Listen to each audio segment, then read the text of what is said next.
minta maaf. Minta maaf. Ayo minta maaf dan minta maaf. Sujud. Sujud dan sujud. Udah enggak apa-apa dan sujud. Sujud. Sujud dan enggak apa-apa. Sudah yuk biar selesai. Mendorong. Mendorong. Gonggong dan apa biarin. Biarin Pak, biarin. Nah.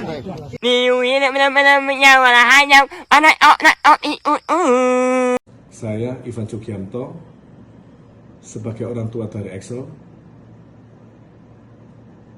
saya ingin meminta maaf sebesar-besarnya. Dan saya benar-benar menyesal atas perbuatan dan kegaduhan yang telah terjadi. Ini orang kata gua teh masih hidup loh. Siapa yang masukin ke gentong kata gua. Nih, seorang pria yang memegang senjata api terlihat marah-marah pada seorang pengemudi taksi online. Apa tolong.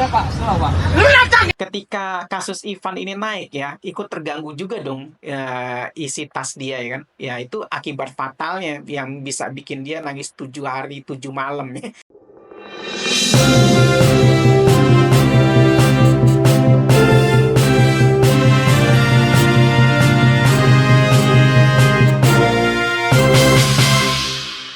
Baik guys, Assalamualaikum warahmatullahi wabarakatuh guys. Kembali lagi bersama saya orang lembur dari ujung negeri Antabranta ya. Nah guys, video tadi tuh menggambarkan atau memberikan kita pelajaran bahwa kok betapa arogannya seseorang ketika dia tidak bisa menahan emosi gitu. Nah, kasus Ivan ini kalau dilihat sih di berita sepele soal anaknya dibully dan dihina. Ya kalau gue jadi Ivan sih mungkin sama, nggak munafik lah. Tapi kadar emosi tiap orang tuh kan beda-beda. Nah berdasarkan isi otak dan isi tas. Ini orang kata gua teh masih hidup loh. Siapa yang masukin ke gentong kata gua. Kok bisa sih isi otak dan isi tas? Nah jadi gini guys, ketika kasus Ivan ini naik ya, ikut terganggu juga dong isi tas dia ya kan. Ya itu akibat fatalnya yang bisa bikin dia nangis 7 hari 7 malam ya. OMG, hello ikan, aku sudah datang. Kayak orang meninggal ya. Nah, pasalnya si Ivan ini punya usaha hiburan malam, guys, atau klub. Nah, lu tahu kan yang joget-joget gak jelas gitu, hampir-hampir mirip lah sama surfboard. Cuma ini kalau kata orang berkelas sih, alias berduit ya, beda lah ketika orang melihat joget surfboard sama joget klub malam ya tentunya lebih terhormat klub malam ya, padahal sama-sama joget sih intinya gitu.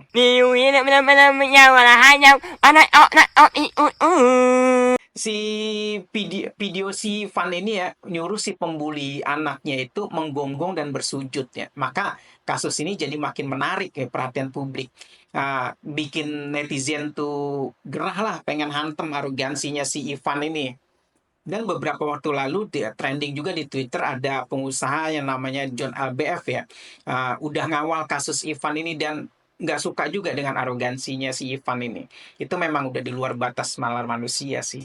Saya John LBF nggak terima dengan kejadian ini. Seorang anak kecil di Surabaya, di Jawa Timur, disuruh sujud oleh seorang pengusaha. Dengan arogannya dia suruh sujud itu anak, bahkan disuruh menggonggong. Nah, hormat juga buat Bang LBF yang di kasus Septia sempat saya acungkan jempol ya, mau berdamai dengan Septia ya, mantan karyawannya. Ya, semoga kasus ini sih udah selesai.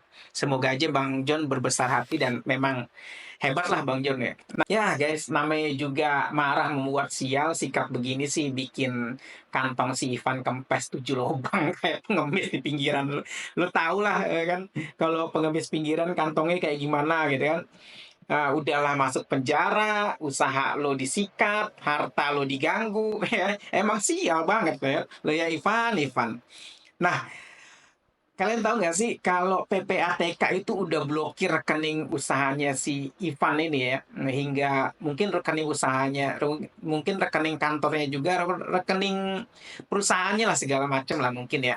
Nah, karena itu kadang di beberapa ceramah ulama menyampaikan hadis ya tentang kemarahan atau sifat marah, maka janganlah marah, maka bagimu surga. Nah, hadis ini disampaikan Rasul ketika ada sahabat meminta wasiat gitu. Nah, sahabat itu bernama Jariyah bin Qudamah rahimahullah. Ia meminta wasiat kepada Nabi dengan sebuah wasiat yang singkat dan padat ya. Nasihat singkat yang mengumpulkan berbagai perkara kebaikan ya. Biar dia tuh paham, biar dia bisa hafal dan diamalkan lagi. Nah, maka Nabi itu cuma berwasiat maka agar dia tidak marah. Janganlah kamu marah maka bagimu surga. Terus diulang-ulang terus. Nah, maka itu Nabi mengajarkan bahwa marah adalah pokok berbagai kejahatan gitu. Dan menahan diri darinya adalah pokok dari segala kebaikan. Nah, kadang ada juga ulama menafsirkan bahwa marah itu adalah bara api yang dilemparkan setan ke dalam hati anak Adam ya. Nah, sehingga ia mudah emosi dan dadanya membara, urat saraf menegang, wajahnya marah, wajahnya memerah ya, dan terkadang ungkapan yang tindakannya tidak masuk akal. Itulah kenapa sih sebagian kita umat Islam itu harus tunduk dan taat terhadap Quran dan hadis. Karena apa yang disampaikan itu wahyu yang berasal dari Sang Pencipta ya, langit dan bumi. Tapi tunggu dulu guys, belum selesai. Terus kapan sih harusnya kita marah kan? Di sini sih saya bukan nyuruh atau mengelarang marah, tapi bukan berarti kita diam dalam menghadapi kezoliman gitu ya. Kadang kezoliman itu banyak terjadi di sekitar hidup kita. Tapi yang paling parah nih, silakan aja marah sih, tapi tetap di luar batas kewajaran. Nah, marah itu yang diperbolehkan oleh undang-undang itu adalah marah terhadap kezoliman penguasa. Nah, karena itu kan ada beberapa aktivis pengacara itu pernah menuntut marah, atau mahasiswa marah terhadap kelakuan DPR, marah terhadap putusan DPR, marah terhadap putusan MK, atau buruh marah terhadap putusan MK, itu wajar-wajar aja gitu lah. Nah, yang saya bikin aneh tuh sampai sekarang, kok bisa ya rakyatnya nggak marah ketika disuap bansos gitu. Kalian tuh harusnya bermarah, kalian itu berdiri di atas tanah yang sumber daya alamnya melimpah gitu loh. Tapi kok diperlakukan seperti pengemis. Dan sebagian rakyat tuh bangga dan senang gitu, bahagia.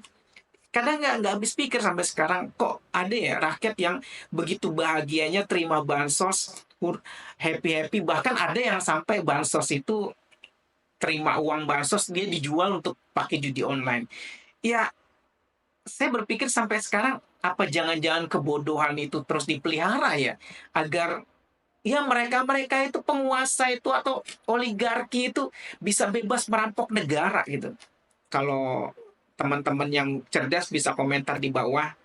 Sekian dulu deh dari saya, karena itu adalah marah yang bisa diperbolehkan dan kalian sebagai rakyat tuh harusnya marah gitu, diperlakukan sebagai pengemis di negeri sendiri yang konon katanya gemah ripah lo jinawi. Sekian dari saya, orang lembur dari ujung negeri antah berantah. Wassalamualaikum warahmatullahi wabarakatuh.